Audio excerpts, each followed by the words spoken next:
In this video, we are going to be looking at how to add and subtract surds. And we have a rule right here. Our rule says all you have to do are two simple steps. Simplify your surds to the simplest form. Of course, if they're not already in their simplest form. So you want to make sure before you start, you've simplified all the terms in your expression or in the question where you are adding or subtracting. Take a look at all the surds. Make sure they're in their simplest form. Then step number 2, you want to collect like surds. Now, what do we mean by like surds? Like surds, just like in algebra, we have like terms, are surds whose root part is the same. So if I give you numbers like 2 root 5 and an 8 root 5, these are like surds because the root part or the surd part is identical. So we can actually add or subtract these two numbers. But to this list, if I add on a 2 root 3, these are not identical. We may have the same integer on the outside multiplying with both our roots, but these are not like surds because the root part is not the same.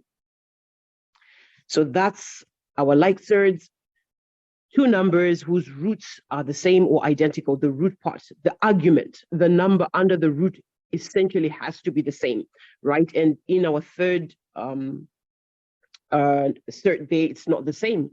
So the first two are like surds, but that does not include 2 root 3. It's not part of these. It's not part of this family. All right, so back to simplifying and collecting our like surds with an example. Let's see how to add and subtract with an example. Those are our steps right there. So take a look at something like this. For example, you are given a question and the question asks you to simplify root 12 plus 4 root 3. So step number 1, we said you want to simplify your surds to the simplest form. So taking a very close look at root 12, we can simplify this. And we can simplify this by taking 4 multiplied by 3, factors of 12. Well, our 4 root 3, which is our second term, is essentially in its simplest form. 3 is a prime number.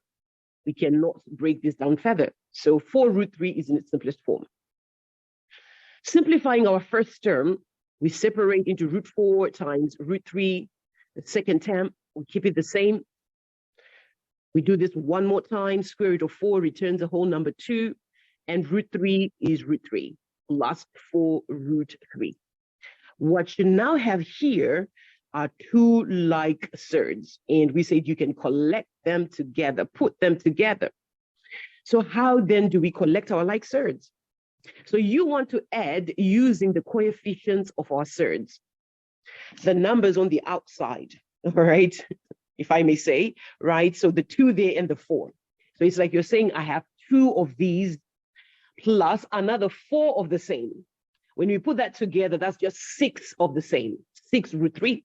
So we use the coefficient or the multipliers of our surds, the integer values or the numbers on the outside, we can multiply with our roots to add and subtract. Those are the numbers that we use to add and subtract. So if I take my 2 and my 4 right here, this is addition. So that's going to be a 6 root 3 as a final solution. This is how we add and subtract surds. So if this was subtraction, we'd essentially have subtracted. That's the only difference. All right. Watch out for more videos on working with surds.